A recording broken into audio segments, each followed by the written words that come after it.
very welcome back to the show. Mr. Peter Dowdall is here on the show today, and he has only one task, and that is to give us top tips on how to get some colour into our garden today, and some summery tips as well, Peter. Well, it's that time of the year, Daithi, isn't it? It's a brilliant time. It is. Everything's at full time. tilt. We were waiting so long for this to come, and a few weeks ago, finally, a small bit of growth. A long time this year we were waiting for it. Very, very long. But you know what? I think we're very connected to the seasons as well, because like during the winter we all slow down a bit, but during the summer in the garden everything's running at full tilt, and so are we. We're busy. We're doing stuff, and at the garden it's all happening.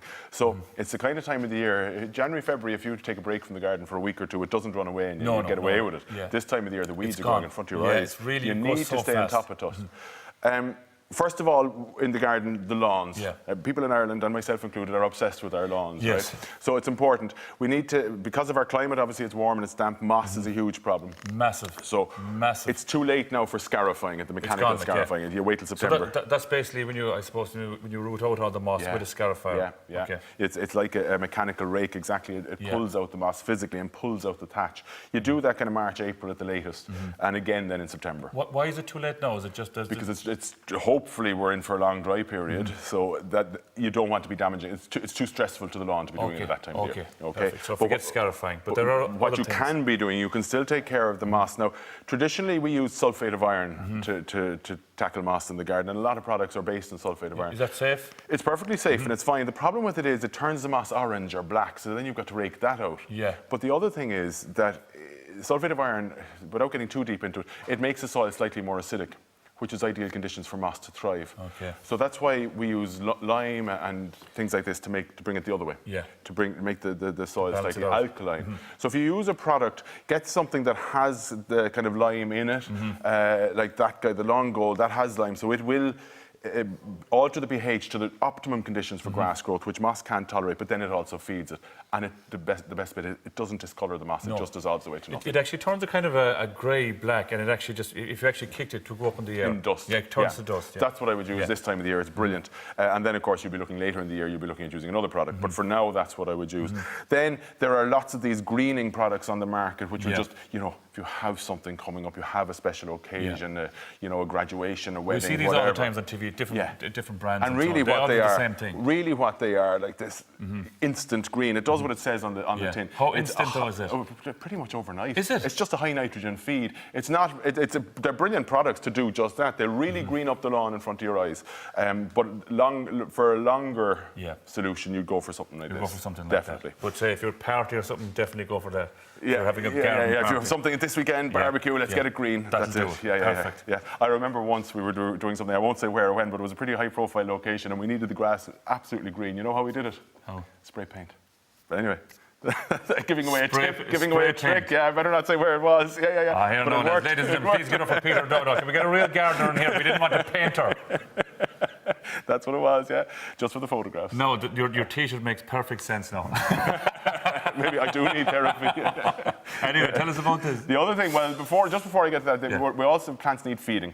Different plants need different feeds. I spend the whole program talking about the different ones. Just to quickly go through them. A lot of plants are what's called acid-loving or ericaceous, which means camellias, rhododendrons, azaleas. People say, my leaves are very yellow, what do I do? Going back to our sulphate of iron, that's what you want to use in this situation. So get something with a sequestered iron in it. That will green up the Would you have to put much of it on, Peter, would you? On this, it'll say it all on the back, depending on which product you use, but you'd mix it with water, and then you would need to repeat the application a good few times. What about, say, fruit trees and stuff like that? Should we be giving food to them? Not for sulphate of iron, fruit trees, things like that. Number one, what's very important is that you're using something organic. Because you're going to be eating it. So an organic fertilizer. And for fruit trees, particularly those in blossom at the moment, use sulphate of potash. Any sulphate of potash. Ideally, do you have to mix that with anything, Peter? Or just you can scatter that on just around the base. You can mix it with water and water it on, but I would just scatter it around the base. And just a good fist of it again? Yeah, well, it'll tell you that I do go with a good fist, but you should read it, and that'll seep into the roots. They're the old measurements, Peter. Correct, the old way of doing it. The proper ones, I think. But what that does is, because fruit needs potassium and phosphorus to blossom and obviously then to set fruit. And now is a good time of year to be doing it? Correct. And give it that now, and that will help to promote the fruit, the onset of fruit. Only once. Will you have to do it again during the summer? You do it 2 or 3 times around blossom time, leaving 2 weeks between it, and that should be enough then. Again, for your camellias, rhodos, give it a shot of that later in the year for flowering next year. Roses need a specific rose food. That's the only thing that needs to be a specific rose food. Very briefly then, if you are, because what we need, and in fact I was talking to you about your tree earlier, what we need for the plums and the apples and all the trees, everything in the yard, we need the bees. We need the bees. So please don't try and draw in all the bees and then put nasty chemicals out for your green fly and your roses or whatever it is. There are a good few bees around this year, Peter. There are, thankfully. They're on the increase. Yeah, definitely. I think about 2 or 3 years ago, didn't see many bees at all, and I probably had about 4 or 5 apples, that's all. Last year, loads of them around, plenty of fruit around the garden. Well, we rely on them completely. We can't do it ourselves. So get an organic, there's loads of them out there, an organic pest control. If you are putting any pest control out, get an organic one. One of the most important problems in our garden is slugs and snails. There are lots of different remedies out there, but if you're using a slug pellet, please, and this is really, really important, you'll see here this contains ferric phosphate, which is grand. That's just iron phosphate. Do not get one that controls metaldehyde because it is so damaging to local wildlife.